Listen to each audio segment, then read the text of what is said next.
Dear students, मैं आप लोगों को अब कॉम्प्लेक्स नंबर में जो पढ़ाए थे रियल और इमेजिनरी नंबर्स के बारे में, तो अब हम उसके आगे आपको बताते हैं। अभी हम आपको कॉम्प्लेक्स नंबर नहीं बताए, केवल आपको हम इमेजिनरी नंबर के बारे में बताए हैं कि इमेजिनरी नंबर क्या होता है।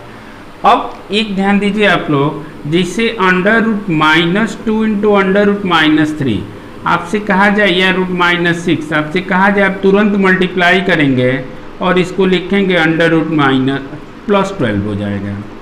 लेकिन यह गलत है। √-2 इंटू √-6 को हम एक रूट में ऐसे -√2 इंटू -√6 लिख तो सकते हैं, लेकिन इसका मल्टीप्लिकेशन √12 गलत है, सही नहीं है। तो अब हम बताते हैं आपको ये कैसे गलत है। ध्यान दीजिएगा आप लोग, √-2 है और √-6 है। √-2 को -1 इंटू 2 और √-6 को -1 इंटू 6। अब -1 का मतलब I² इंटू 2 और इस -1 का भी मतलब I² इंटू 6। अब इसको I√2 लिखेंगे और इसको I√6 लिखेंगे या I²। अब एक रूट में 2 इंटू 6 हो जाएगा। I² की वैल्यू -1 होता है और यह 12 हो गया।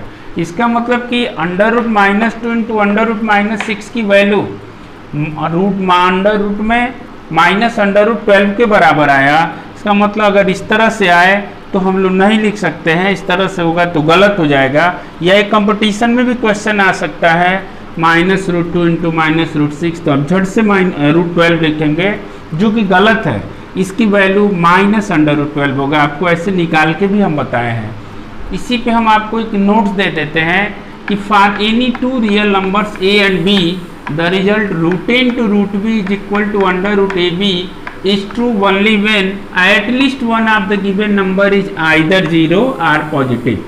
यानी √10 to √b is equal to √ab तभी संभव है जब कम से कम दोनों में से एक 0 हो या एक पॉजिटिव हो। अधिक से अधिक दोनों 0 या दोनों पॉजिटिव हो सकता है, तब हम √10 to √b को √a/b लिख सकते हैं।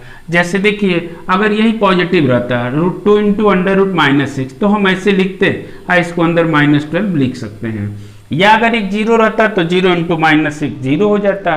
तो दो नंबर का मल्टीप्लिकेशन √10 to √b हम एक अंडर में √a/b तभी लिखेंगे जब दोनों में कम से कम एक 0 हो या एक पॉजिटिव हो, तब हम ऐसा लिख सकते हैं। आपको इसका एग्जाम्पल भी बताया है कि अगर दोनों ही निगेटिव होगा तो कैसे हम इसको सॉल्व करेंगे, और इसकी वैल्यू +12 नहीं बल्कि अंडर में -√12 हो जाएगा। अब देखिए कॉम्प्लेक्स नंबर। अभी तक तो आप लोग को इमेजिनरी नंबर के बारे में बताए थे और रियल नंबर के बारे में बताए थे। अब कॉम्प्लेक्स नंबर हम बताते हैं। तो the numbers of the form x + iy where x and y are real number are known as complex number. यानी जो नंबर x + iy के फॉर्म में हो उसी को हम लोग कॉम्प्लेक्स नंबर कहेंगे, जिससे 3 + 4i या x + iy के फॉर्म में, i को पहले लिखे बाद में लिखे उससे कोई अंतर नहीं है। अब इसको हम कॉम्प्लेक्स नंबर कहेंगे। कॉम्प्लेक्स नंबर को हम z से रिप्रेजेंट करते हैं या कैपिटल C से रिप्रेजेंट करते हैं। C = 3 + 4i या z = 3 + 4i।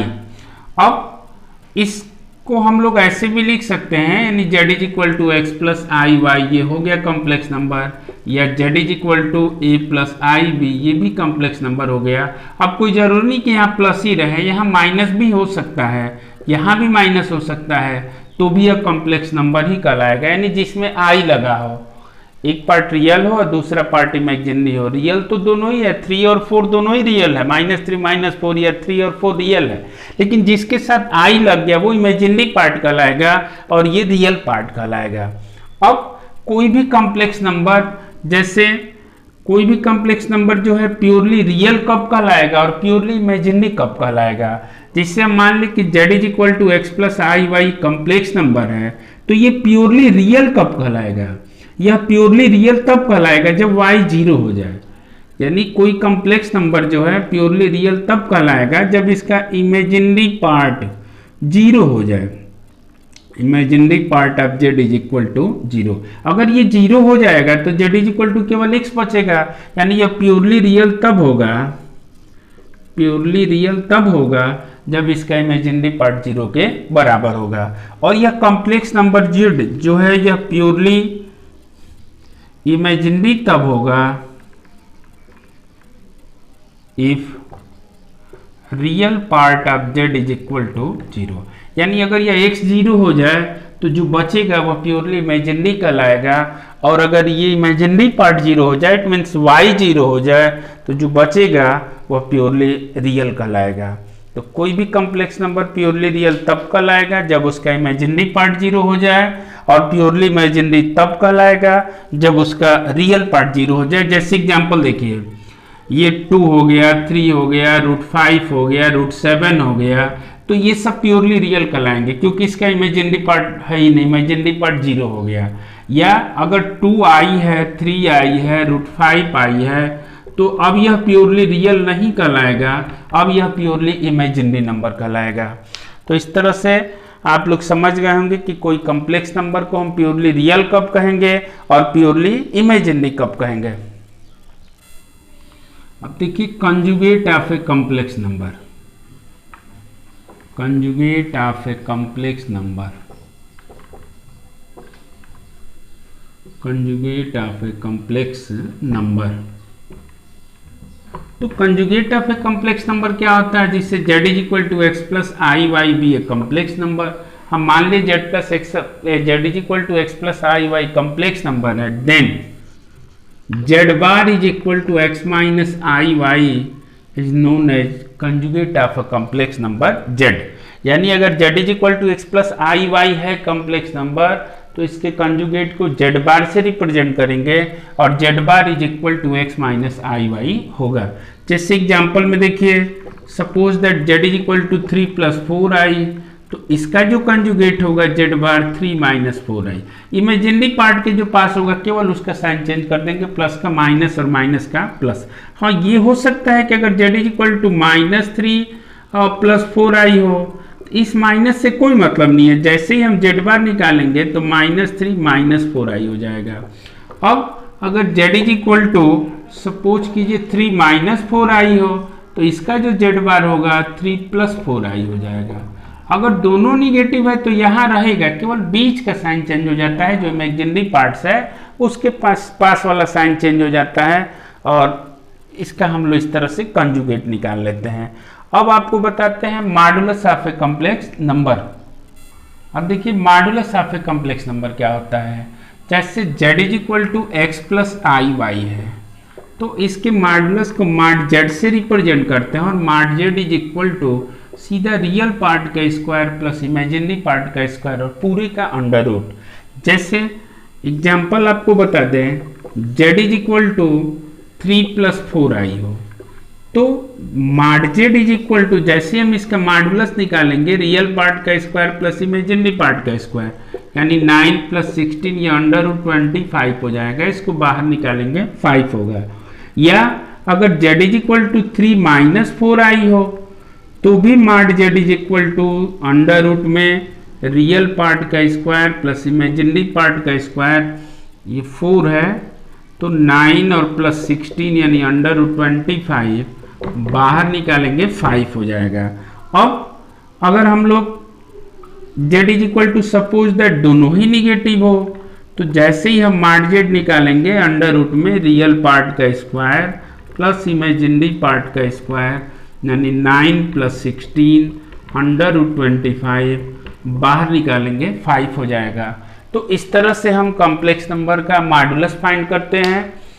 अब आपको इक्वलिटी ऑफ कॉम्प्लेक्स नंबर, अब इक्वलिटी ऑफ कॉम्प्लेक्स नंबर, तो देखिए इक्वलिटी ऑफ कॉम्प्लेक्स नंबर क्या होता है। जैसे z1 is equal to x1 plus i y one and z2 is equal to x2 plus i y two. हम मान लिए कि ये दो कॉम्प्लेक्स नंबर है, z1 is equal to x1 plus i y one and z2 is equal to x2 plus i y two. अब if z1 is equal to z2, अगर ये दोनों ही कॉम्प्लेक्स नंबर इक्वल हैं तो this implies that x1 plus i y one is equal to x2 plus i y two. अब this implies that x1 is equal to x2 and y1 is equal to y2, यानी real part के बराबर होगा और imaginary part के बराबर होगा। यानी दो कॉम्प्लेक्स नंबर अगर इक्वल है तो इनका रियल रियल के बराबर होगा और इमेजिनरी पार्ट के बराबर होगा। इस तरह से दो कॉम्प्लेक्स नंबर के हम इक्वलिटी फाइंड करते हैं।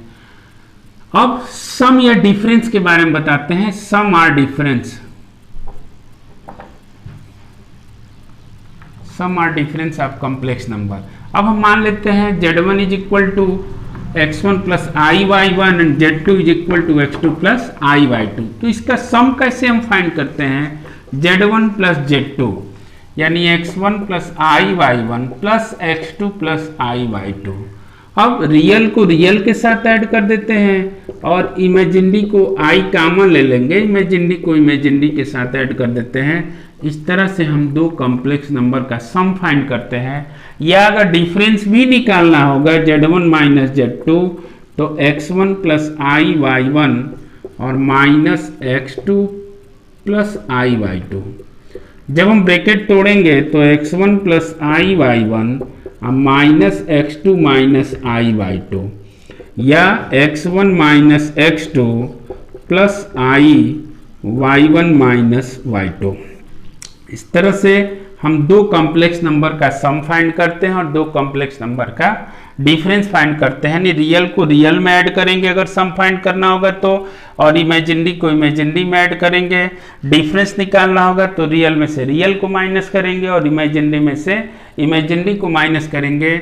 इस तरह से हम दो कॉम्प्लेक्स नंबर का सम और डिफरेंस फाइंड करते हैं। एक एग्जाम्पल आपको बताते हैं। देखिए,